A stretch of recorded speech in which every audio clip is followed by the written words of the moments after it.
Hello, everyone, and welcome to Blogging Theology. Today, I'm delighted to talk again to Professor Joseph Lumbard. You're most welcome, sir. Assalamu alaikum. Wa alaikum assalam. Very nice to see you again, Paul. It's great to have you back, sir. For those who don't know, Dr. Joseph Lumbard received his PhD in Islamic Studies from Yale University and has studied with scholars in Morocco, Egypt, Yemen, Jordan, and Iran. His scholarship contributes to the fields of Islamic philosophical theology, Sufism, and Quranic studies.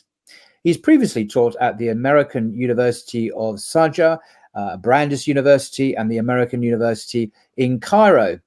His current research incorporates aspects of Quranic studies, philosophy, and theology to focus upon the development of epistemologies in Islam. And he is an associate professor of Quranic studies at Hamad bin Khalifa University in Doha, of course, an increasingly important center of learning in the world, I think. Now, Dr. Lumbard has recently published a truly fascinating article, actually, entitled Islam and the Challenge of Epistemic Sovereignty. Now, I think the article is a profound analysis of the intellectually lamentable state of much of the Muslim world, with the exception of the aforementioned university, which he believes to have been largely taken over by modes of thought and epistemologies hostile to the classical Islamic tradition, what he calls, provocatively, epistemic colonization. And he argues, and I just quote a paragraph, awed by the technological achievements of Western civilization, many have freely surrendered the grounds of intellectuality to the secular, humanist, and scientistic, as opposed to scientific, worldview that gave rise to them. In doing so, they have relied upon epistemologies that are not simply foreign to classical Muslim epistemologies, but even opposed to them, because they are grounded in a paradigm that denies the very idea of the transcendent, one that relies upon an illusion of metaphysical neutrality to abolish metaphysics, the science of first principles as such. Now, that's a wonderful summary. And indeed, could you perhaps summarize the central argument of your article for us? So the central argument, I mean, in a lot of ways, you've kind of put it right there within that sentence. You've hit upon it. The central argument is that at present, in many discussions among Muslims, and I will say not all, but in many discussions among Muslims, we speak from a position of what you could call epistemic inferiority, which means that we do not define ourselves in accord with classical Islamic principles that derive from the tradition. And as you note, I begin the article with a discussion of the Quran and of the Hadith, because I take the perspective that the Islamic intellectual traditions, the myriad intellectual traditions, arise organically from engagement with those texts. And rather than defining ourselves in accord with those traditions, there is a tendency to try to define our traditions in ways that would fit the modern episteme in various ways. And this comes from a position of what some people refer to as hermeneutical gloom or hermeneutical inferiority. And so we undersell what our tradition has to offer, both to ourselves and to the world as a result. And in doing so, we do a disservice not only to Islam, but to the world. Because when we say that Islam is sent, the Prophet ﷺ is sent as rahmatan lil alameen, means not only, it's not rahmatan lil muslimin, it's not just as a mercy to Muslims, it's a mercy to the world. And it is part of our duty as an ummah wasita, as a middle people, to help develop societies where those principles are able to bring a better life, not just for Muslims, but for the broad majority of humanity. Now, you dramatically refer to epistemicide, or the murder of knowledge. It's almost poetic language. What on earth do you mean by this language, a murder of knowledge? So the term epistemicide is something that I'm borrowing it from Boaventura de Sousa Santos. He's written extensively in decolonial thought, and many of the terms that I'm using within the article do derive from thinkers within the field of decolonial thought, especially those that focus upon issues of coloniality. We'll define that in a minute. Yeah.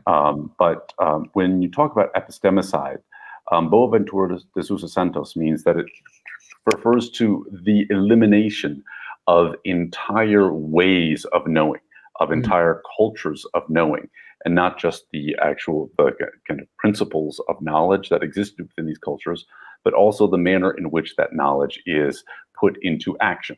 Which, going all the way back to Plato, it says that there has to be both the episteme and the teleos, how you actually put that into action. And as a result, sometimes one will find that if you take a certain Islamic thinker, or you take some certain teachings of Islam, and people try to speak of them as if they're not part of that greater culture of knowledge that existed.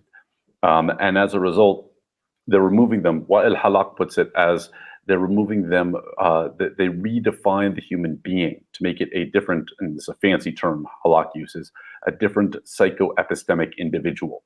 There's a completely different view of, how a person knows, what it is to even know. And so we sometimes accept this idea that we can't actually think in accord with the fundamental principles of our own traditions, and then try to graft a few teachings from that tradition into a different system. And that's why this is going a little bit beyond what is epistemicide itself. But actually, I think Boaventura de Sousa Santos refers to it, I could bring up the quote, but I bring it in the article, where he basically says its entire ecosystems of knowledge are wiped out. Now, in Islam, we don't experience this as much as other traditions have. For example, if you were to go to Native American traditions, entire systems of knowledge have been wiped away, and they're almost unrecoverable. One of the things that we do have within Islam is that because we have such a deeply based textual tradition, and because there has been so much emphasis on the preservation of those traditions, and it's so widespread in so many different areas, from the edges of China to Indonesia to Senegal and the Gambia and places like this, that as a result, we actually really do have more access and more of an ability to potentially recover that entire ecosystem of knowledge the way that it was in the pre-modern era. One of the fascinating, and the many fascinating insights in your article, which I will link to in the description below, and I do encourage people to read it. Actually, it's hugely beneficial. Is the way you sometimes frame Western discourse will allow. I mean, I'm asking if I'm representing your view correctly here in a way. Allows Muslim voices to articulate themselves, allow the Muslim to have a voice, but it's very much framed within. It's almost like a frame within a pantheon of a humanist universe, and these voices almost become like artifacts. Well, that's the Muslim view there, but it's not in any way, as you say, within its own universe of meaning, of metaphysics, of an interconnectedness, a hierarchy of ontology, which you mentioned. It's like an artifact in a Western museum. There's the Muslim view in this cabinet, which we can look at, but it's kind of framed within this post-Enlightenment structure, which of course takes away, it's a kind of an epistemic murder in a way, because that whole universe of meaning is denied and simply not there. Am I getting a sense of what you're saying? Yeah, this is one of the issues, and if you want to break it down into a very simple way to identify it, just look at this. So if you're talking about Kant and Nietzsche and the ideas of Kant and Nietzsche and Heidegger's and others, there's not a death date put after their names. Whereas if we're talking about the thought of, Mullah Sadra and his school, and even Allama Tabatabai, who died in 1981, there's a death date after their names.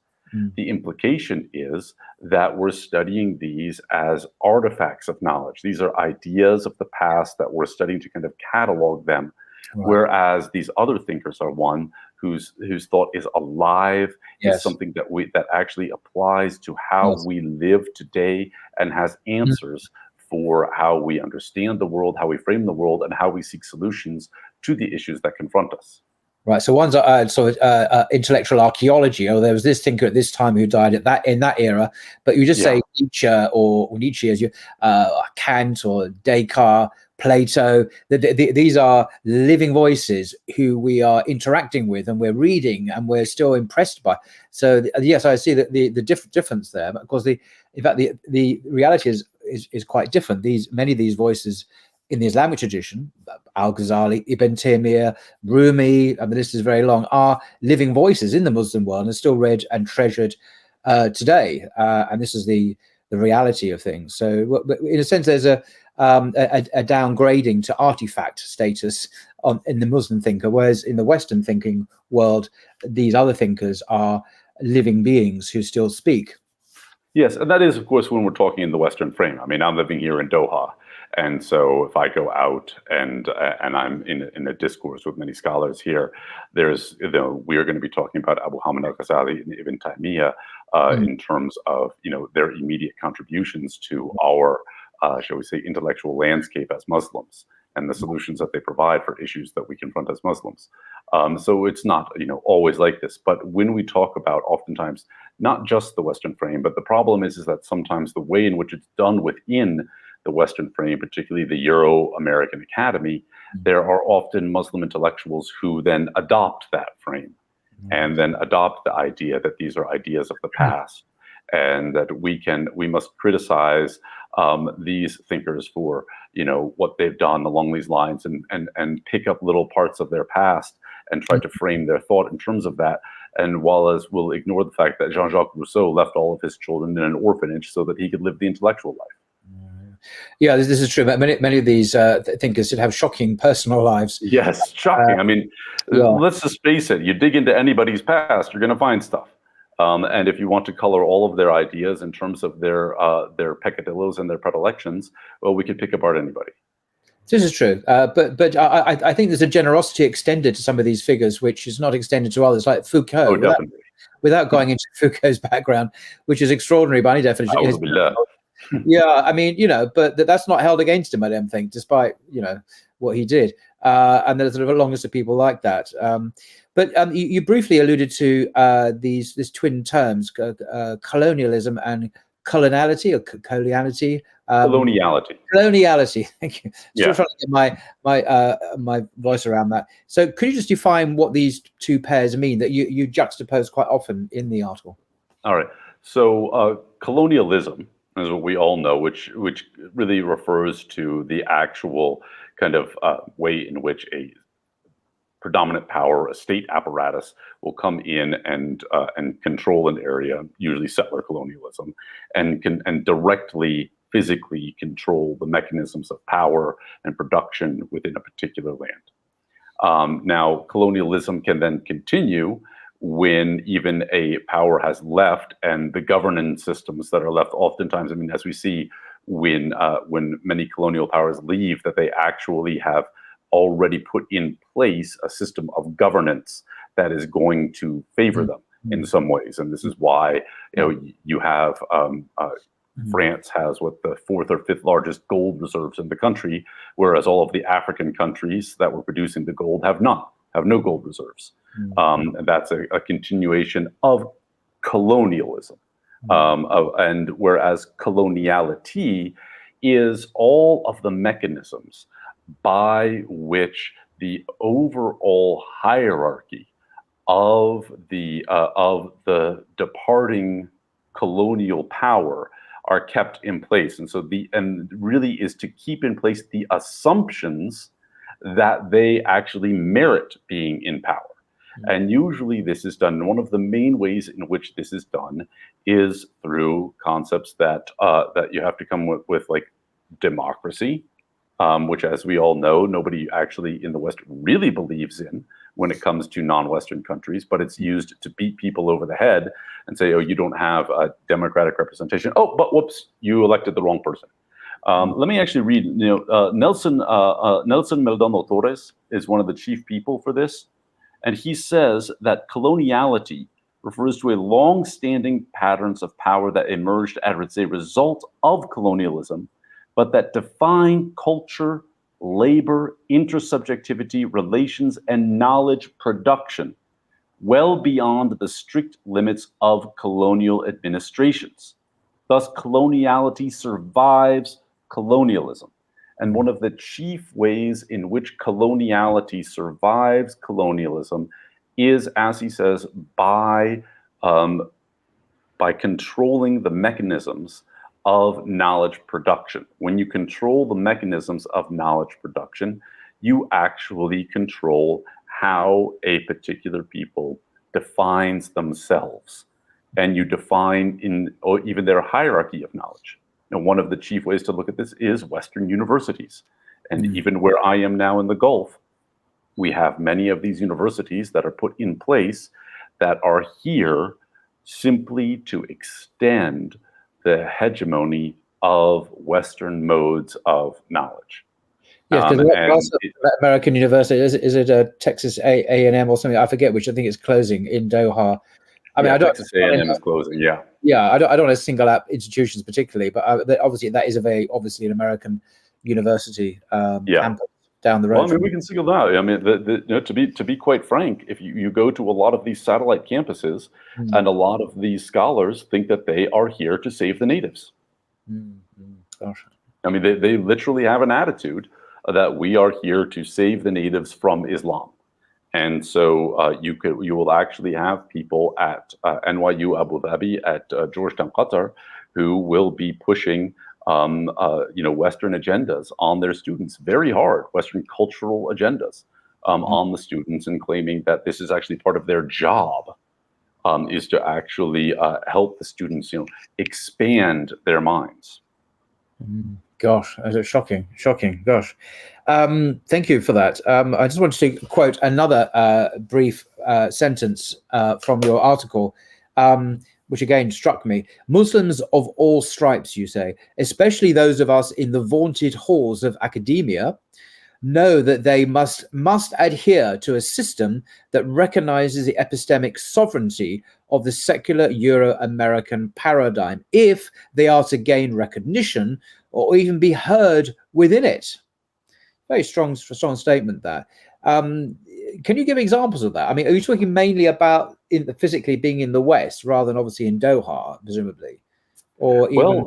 unfortunately, that would be nice, but actually in these universities that are set up from places, as far abroad as Pakistan, to the Gulf, to Egypt, to Morocco, there is a system wherein, because these universities are they're not only designed on the Western model, they're actually designed for the perpetuation of the colonial frame.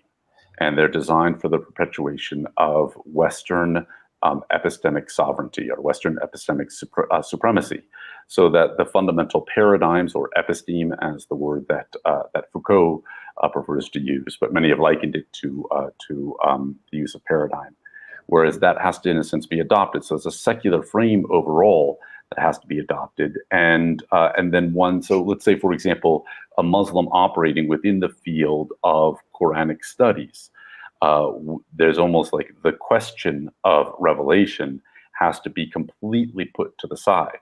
And if you start talking from that, and then even when you start to cite the classical, tafsir, or other works from the classical Islamic tradition, to actually try to derive teachings from the Quran within and say what it's actually saying about certain things, you will actually get people saying, no, you need to be citing X.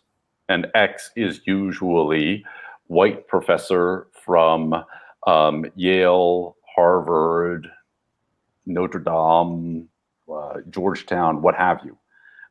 And there's this idea that you actually, if you're going to be accepted as having a serious voice regarding this text within the Euro-American frame, that you must be citing white authors, essentially.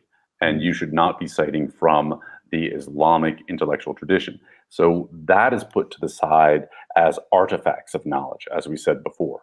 So we can speak about, the history of the development of tafsir, and here's an interesting way that Fakhruddin Razi understood this concept. Here's an interesting way that the treatment of this particular Quranic principle developed over time. but what does the Quran actually have to say about modern economics? Not allowed to do that. And that is not accepted as a genuine scholarship. And if I'm drawing upon Fakhruddin Razi, Al-Alusi, Ibn Ajiba, and others in order to make that case and draw that lesson out, I mean, you will be shocked sometimes to see the things that people will actually write when they're working behind the veil of peer review. I've literally had some of the most blatantly racist and Islamophobic statements written behind the veil of peer review. And this is something that, over time, it's one of the reasons why I actually gradually got into decolonial work about 20 years ago when I started reading in it, to really kind of start putting a lot of this together, of how entrenched this assumption of Western epistemic hegemony is. So much so that many of the people who are writing, I said that there is kind of the metaphysics of no metaphysics. It's like some don't even realize that they have an overarching metaphysical frame with its own particular hypotheses and assumptions that are completely unchallenged. Gosh, that's extremely interesting. And another example, another fascinating insight I just wanted to share with everyone, just quoting again from your article, which you can read in the description by clicking on the description below. It's an underlying premise of the modern Euro-American academy, you say, a creed in the religion of progress, that non-Western epistemologies are fit to be an object of investigation or analysis, but are not fit to be the tools of analysis through which we might understand texts and the world, or through which we might analyze dominant Eurocentric epistemologies.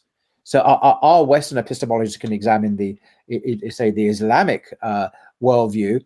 We have these tools and these analysis, very sophisticated ways, but they can't be turned on us, if you like, so that we might understand and analyze the dominant Western perspective. It's all one way, in other words. And then you quote Amy Allen, who observes, by taking the European path of development as normative and viewing non-European cultures and peoples as less developed or as non or pre-modern, progressive or developmental theories of history serve as an ideological rationalization and justification for ongoing racism, neo-racism, colonialism, and neo-imperialism. And I think that that's a fascinating insight into the one-way movement. And of course, that reflects the asymmetry of power, of course, in the geopolitical context. Yeah. It's not an accident. It's not just the way it is. It reflects imbalances of power. But I think it's very, very helpful to wake up to the realities of what's going on. Yeah, well, thank you. I mean, I think I wrote it better there than anything I could add to it here. But one of the things I would say is that there are thinkers like Amy Allen, who I cite there, Jay Garfield, who I also cite in the article, is another thinker along these lines. There are multiple people within the Euro-American Academy who are aware of this and who see this, and who understand that there should be a wider actual epistemic opening. Like when we speak about diversity and inclusion in the academy, it means brown people, yellow people, white people, et cetera, et cetera, et cetera, all accepting the Euro-epistemic secular framework, and then fitting their traditions or conceptualizing their traditions in accord with that. Now, the big issue, and this is what I really want to drive at in this article, is that there are many Muslims who accept this frame and accept this as normative. And then they end up reading, Al-Ghazali, Fakhruddin Razi, Mullah Sadra, Ibn Taymiyyah, etc., in light of that Western critique, and especially start reading the Quran and the Hadith in light of that Western tradition. One of the famous examples is when people keep on trying to champion Mu'tazilites without actually having read Mu'tazilites deeply. And they're taking actually what some early Western scholars said about Mu'tazilites as tolerant rationalists. And there were many people throughout Islamic history who were, we could almost call radical rationalists in particular ways. The Mu'tazilites are not the only ones who saw, rationalism. And this is actually one of the great debates ongoing between Ash'aris and Maturidis, is the role of the aql in the understanding of revelation, and in the understanding of what is good and what is bad. And so this debate has been ongoing, and people will tell you that philosophy was, I mean, I can't believe that people are actually still debating this, that philosophy was killed or severely curtailed by Abu Hamid al-Ghazali, when just a generation after him, there were people whom Fakhruddin Razi criticized for being taqlidi Avicennists. That is, they just followed anything that Avicenna wrote without even analyzing it. So Avicenna did not die in the least through the criticisms of Abu Hamid. And anybody who's familiar with Islamic intellectual history knows this, and this article is laughable. But the fact that it keeps on coming up, the fact that people won't even cite the fact that the Mu'tazilites were actually, in particular manifestations, some of the most puritanical of the thinkers, in terms of wanting to go out and actually challenge other people for whether or not they maintained their particular creed regarding the createdness of the Quran. Indeed, and that very point, perhaps in Islamic history, is a big instance of inquisition and suppression of belief in the name of reason. What was the suppression of the very idea of the eternal, uncreated nature of the Quran, and the torture of people like Ibn Hanbali, the eponymous founder of the Hanbali madhab. I forget the name of what was the name of the persecution of those who believed the Quran was not created? It's called the Fitna. Now I'm forgetting it myself as well. Anyway, we all know it happened, but that was an example of Mu'tazilite, arguably a Mu'tazilite rationalist kind of persecution of dissent, agreement, which is almost unique in Islamic history, which is usually very tolerant of those kinds of discourse. It doesn't seek to persecute heretics and stamp them out. That's more of a Christian problem. And then if you want to just even go further with that argument, and then the Zamakhshari, one of the, he's a Mu'tazilite, and he begins his Quran commentary with Alhamdulillah alladhi khalaqa al-Quran. Praise be to God who created the Quran. Wow. Right? And this commentary remains one of the most influential commentaries in Islamic history among people who completely disagree with his theological position. So there was no great, excommunication of Mu'tazilites. Of course, there's always been a back and forth, and the Mu'tazilite school did not continue, but some aspects of their thought did actually continue in different manifestations within Maturidi Kalam. Exactly. Okay, I came across a very paradoxical statement that you make. I think it's true, but I invite you perhaps to explain how it could be so. You write in your article, many scholars in the Euro-American Academy and beyond remain epistemologically committed to the very structures of colonialism and imperialism that they condemn morally and politically. So this is a very paradoxical and ironic thing to observe. And how can this be so? How can these scholars both remain committed to those very structures of colonialism, imperialism, that they then condemn morally and politically? I mean, but maybe a way I can understand that is in the West's much vaunted adherence to international rule-based order, the rule of law, freedom from persecution, standing up for the oppressed, human rights, etc. And then they are arming a country which is committing genocide and flagrantly violating all of those values, and nevertheless not being bothered by that fact. So they're both committed to human rights and international law, and at the same time they are flagrantly violating it by funding genocide, which is obviously in violation of those very norms of behavior. So I guess that's a mystery on the political realm, but you're saying at a much deeper level that they are committed to those structures, which they nevertheless condemn. And I still haven't quite got my head around how that's possible.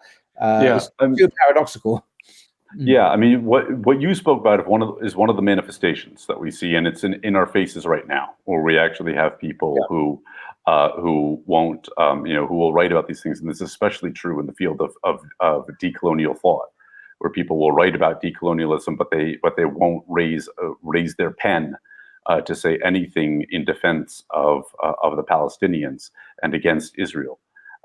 Whereas what we'll see 10 years from now is conferences on, Palestine and the poetics of remembrance, writing in exile after genocide. And it's astaghfirullah. But this is what academics, unfortunately, often do. Now, in the term of what you're talking about is it's a little bit more nuanced in that the real structure of the academy within the West is, in fact, for the purposes of extending coloniality. Now, this is the structure of any education system within a civilization, especially systems of higher education are there for promoting the paradigms, the epistemes that are core to the values of that particular civilization. Mm-hmm. And so on the one hand, it's natural, but then there ends up this contradiction where you have professors who will say that they are opposed to, for example, the genocide within Palestine. But at the same time, they will be writing about Islamic intellectual traditions, about our resources, about our source traditions, the Quran, the Hadith, and the Seerah of the Prophet sallallahu alaihi wasallam, in ways that essentially say that Muslims do not have the right to define these, and any of their mechanisms for defining them are not actually intellectual traditions, they're just fideist. That's the new term. They like to say fideist or naive or traditionalist or any of these kind of terms that are really, really derogatory terms, by which they really mean stupid. Astaghfirullah. Or what they really mean is lesser. And so because they are doing it according to different terms, they are lesser. Now, ultimately, what's happening is this is what the Euro-American Academy was established for. It was established to define the rest in terms that worked for the rest and to, in a sense, contain them. And in many instances, they've been able to do this. It's been more difficult to contain and define Islam because of the fact that our intellectual traditions have been so robust over time, and also because people refer to there being two modernities. The first modernity is the colonialism that came out from the expeditions of Columbus and things along these lines, where there was just massive genocide in order to take over, particularly in the Americas, but in other places as well. This massive genocide, entire civilizations, systems of knowledge, everything wiped out to the extent that we will never know everything that was wiped out. And then the second modernity came after the French Revolution. And Muslim lands, because our civilizations were already so intact, and because at the time of the first modernity, we really could not be assailed by the West. But after the second wave of modernity that you start to see Islamic intellectual traditions really be curtailed. I mean, Napoleon, for example, it's been estimated that he basically killed an alim a day when he was in Egypt. And you have many other instances in India where it was recognized that the biggest problem to British rule in India was the ulama and was Islamic intellectual traditions. And that they had a power on society that the British couldn't quite fathom. And so but because the way in which our traditions were wiped out came later, it is much more recoverable. Right. And one of the things that we also have as a benefit is that our traditions have always, for Islam, when you say that the first testimony of faith is La ilaha illallah, there is no God but God. This is an assertion of a fundamental discernment between truth and falsehood. And so we have always founded our traditions in knowledge. Our position has always been that what saves is knowledge, what builds society is knowledge, what builds a good life for this world and for the world to come is knowledge and the pursuit of knowledge. And so our intellectual traditions are in many ways far more recoverable, both because of their breadth and because of how late the advent of modernity was within Islamic worlds. So this is something that we do have the ability, and there are certain people who are working very hard to sustain the tradition. And one of the places where we haven't been as effective is in applying it in our criticisms of the West and showing how we have alternatives that in many ways would be better. Yes, I mean, that was my final question. How are Muslims to counter epistemic colonization? But before I come to that question, if I may, I just want to insert something very, very specific. I wasn't going to mention this, but I will, because it's a very interesting example in some ways of what we're talking about. And I'm referring actually to something on Twitter and Facebook by Professor Bart Ehrman, who's a fellow American of yours. Yeah. And he's been tweeting recently quite actively about the Quran. Now, that's not his area of speciality at all. He's a professor of the Bible, and a very brilliant one, actually. Muslims particularly have learned a great deal from his analysis of the New Testament and historical Jesus and so on. And he's been on blogging theology, and you know, there's much to commend, I think, in his area of expertise.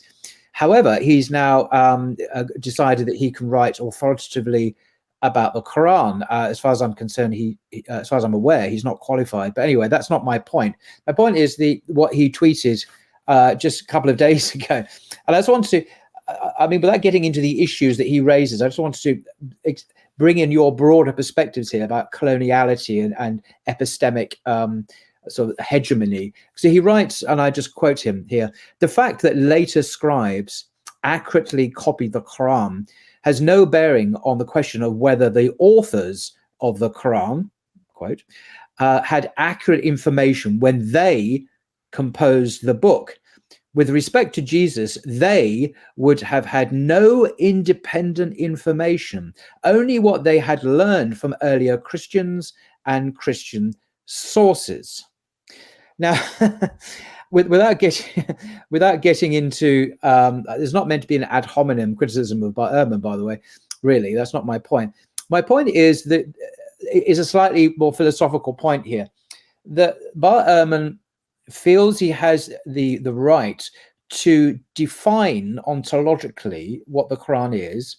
It's a purely human book by multiple authors, he claims, completely ignoring not only the Muslim or Islamic understanding of that book, but also what the book itself says about itself.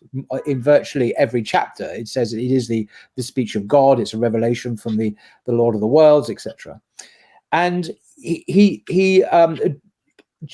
has defined this whole discussion within a very secular historical critical methodology, which of course is the reigning paradigm in the Western Academy. So again, it's not an attack on him as a person, but just using him emblematically as a point of the issue. But it's the way that he does it, that he is defining the Quran as a purely human book with multiple authors, as a prerequisite, as an a priori to investigate the issue. And of course, there are no independent sources. The Quran cannot have independent sources. So in other words, the Quran's, the Muslim belief, the metaphysical belief that the Quran is revelation and provides us with actual knowledge of the unseen, of events that Muhammad, peace be upon him, didn't know about when it's talking about, say, the life of Joseph or the life of Moses in the Quran. All of this is brushed aside completely. The epistemic uniqueness of the Muslim position is ignored. The ontological statement of the Quran is simply denied, and the thoroughly secular position of the Quran is just the default position, and that's how we enter into a discussion about the Quran. And it's all these layers. I mean, we won't even go into Western supremacism, hubris, racism. And again, I'm not accusing Ehrman of racism personally, but in terms of the deeper hegemony, the Western orientation towards the Muslim world, I think it's all there. All these registers are there. And I found his statement quite shocking and this is personal, for his naivety, that he could actually state this about the Quran and not in any way acknowledge all these realities, all these issues, these ontological beliefs about the Quran that Muslims hold dear, and the Quran itself actually states. All of that is ignored. And the secular presupposition, multiple authors, human text, it couldn't have known about Jesus independently. Why not? Because we don't believe in the supernatural. We don't believe in prophecy. We don't believe in revelation. All of this is assumed. And I thought, wow, that's one hell of a thing to do. And I thought, and that's why I bring it up, because it's just a whopping thing to do, which from a Muslim perspective is shocking. It's absolutely shocking that someone should say that, actually, and not be challenged. And of course, I challenged him back on Twitter. He didn't respond, of course. I didn't expect him to. But nevertheless, I felt this is just wrong. I said, Bart Ehrman's comment contains a hidden secular assumption about the nature of history and the Quran's authorship that cannot be accepted. What was hidden? It wasn't hidden. Nothing's hidden. I mean but the thing is, nothing's hidden, and there is a sense that nothing has to be hidden. But the thing is that, so now first let me answer. There's two issues there. One is that this is actually often something that is done, is that particular scholarship that challenges certain aspects of those presuppositions that come from within the Western frame is even set aside.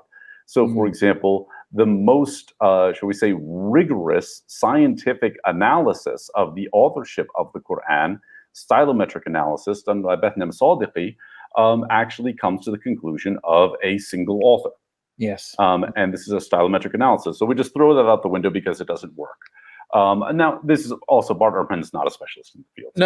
So but he chooses one of the reasons why. I mean, I won't go out and, if I'm going to go out and tweet about biblical studies, I'm going to quote somebody within biblical studies and not make the statement. But the other thing is that also is what you're really talking about here is that the secular tradition, it will assail those who are outside of it for what it believes to be the unsubstantiated hypotheses with which they are working. But then it will not examine its own hypotheses, and will not allow us to then interrogate those hypotheses. And these hypotheses are taken as postulates. Now, the position of a postulate is something that's actually already proven in what is believed to be the kind of field of knowledge that is over one field, and then that field adopts those particular principles from another field, as within music theory, we would adopt mathematics. So it's already been substantiated somewhere else. Where do these particular postulates come from? And that's the fundamental issue. Yep. And so for us, we would say that actually the entire secular frame can be challenged. We'd say that these postulates that you're actually taking from what we could call an overall kind of post-Kantian frame are things that need to be fundamentally challenged. And yet you will find that once you start to challenge those, people say, oh, you're just a fideist. You're just a traditionalist. Whereas actually it's like, okay, so you've been sitting here criticizing us for not being rational, for having transmitted knowledge and not having rational traditions. And now we're coming out and we're pointing out the logical fallacies that ground the hypotheses that you have taken as postulates, and you are accusing us of not being rational. Mm-hmm. And this is something that you have over and over and over again. It's just, we're not even going to have the debate. It's like, we settled that in the Enlightenment. Thank you very much. This is now the dominant frame. This is the episteme under which we are all supposed to work. If you're not working under this particular frame, please do not participate in this discussion. Now, okay, you guys want to say that, but be honest that that's what you're saying. And then you're going to say that, and then guess what? What you're admitting is that your particular tradition regarding the study of the Quran, regarding the study of the Hadith, is a provincial European tradition that casts out 1,200 years of scholarship preceding it. Fine, just admit it. Mm-hmm. Just admit that's what you're doing. Mm-hmm. All right. However, there isn't. No, we're supposed to sit there and go like, no, these are the reasonable. This is the rational. This is what the adults. As you call it, this is pretend neutrality. This pretend metaphysical neutrality. Yeah. This pretend metaphysical neutrality, which is the metaphysics. Metaphysics. No, you've got a metaphysics. Yeah. You've got an overarching worldview. Yeah. You are working with a set of hypotheses that come from an overall philosophical worldview. And for the vast majority of Western academics, those hypotheses are largely unexamined. Mm. This is one of those things you could actually say that people of faith are more postmodern than are atheists, because people of faith, or the secularist frame, because people of faith they're actually admitting the fundamental postulates that they're working with and that they adhere to and where they derive them from. And saying that everybody has a perspective. Okay, everybody has a perspective, and this is where we get it from. Now, one of the things of the metaphysics of no metaphysics is to say, all knowledge is perspectival, but not all perspectives are equal. And that's the part that's unstated. And so our perspective coming from within this Western frame is above that perspective. Oh, but yes, all knowledge is perspectival. Yours is just more relative than ours. Yeah. Gosh, that's profound. I think then in conclusion, I think in summary of your fascinating paper about epistemic colonization, that the hegemony the West still has over the minds of many Muslims in the world today, is how are Muslims actually to counter epistemic colonization? So this is a very practical question, really. Your paper gives us the intellectual tools, the analysis of the problem, I think very effectively. But the question inevitably is, unless it's to remain purely a theoretical exercise, how are we to counter this colonization, do you think? First and foremost, stop, subjugating yourselves. We have to stop bowing down before the idol of Western supremacy. One of the things that I would actually say that in terms of what it comes down to is an overall kind of how do we actually to have this epistemic sovereignty. There's both within our own countries and within the West. Now, within Muslim lands itself, this is kind of a huge problem right now.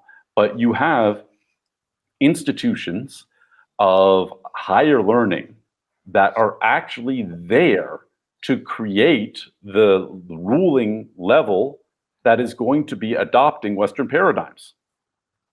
And this happens in the Gulf, this happens in Jordan, this happens in Egypt, this happens all over. And so this is one of the main problems, but to not accept that. Now, another thing is that within the West itself, we have done a horrendous job. We have the strategic foresight of a rabid fox in heat, astaghfirullah. And just like going around Muslims, just like, like one Muslim comes out with a project and everybody goes, kufr. And it's like, no, strategically, what does this project do? One of my colleagues, he once said, the thing about the Jews is they'll hate each other and they'll fight with each other, but a lot of times they'll do it behind the scenes. And then they'll actually support one another in terms of a greater strategic objective for the community. And oftentimes Muslims will slap you on the back and say, yeah, akhi, and then they'll go out online and start destroying one of your projects. This is just strategically inept. Now, the other thing is, here's another place where we've been totally strategically inept. One of the ways in which Muslims have completely owned themselves or played themselves is you actually have wealthy Muslims give money for chairs of Islamic studies to Oxford, Cambridge, what's another place? So Stanford. There's been a few other schools. And then they put no conditions. And then the school goes and they hire a revisionist scholar whose entire scholarly career is about undermining Islam. Now, this is something that if you look at, for example, again, to go to the Jewish community, the manner in which they have done donations for founding chairs and for establishing their own institutions has been very strategic. How many non-Jewish scholars of Old Testament or of Judaism in an endowed chair are there? Like one, maybe. And that one is actually still very favorable. I'm thinking one of Vanderbilt is still very, very, very favorable towards the Jewish tradition, Jewish scholarship regarding the tradition. But when you come to these chairs that are endowed by Muslims, they don't put, and it's very easy to put the conditions because the Jewish community, I actually had a Jewish scholar who sat down with me and told me how the Jewish community does it. Wow. Says you just define it as has a long history of engagement with the Muslim community.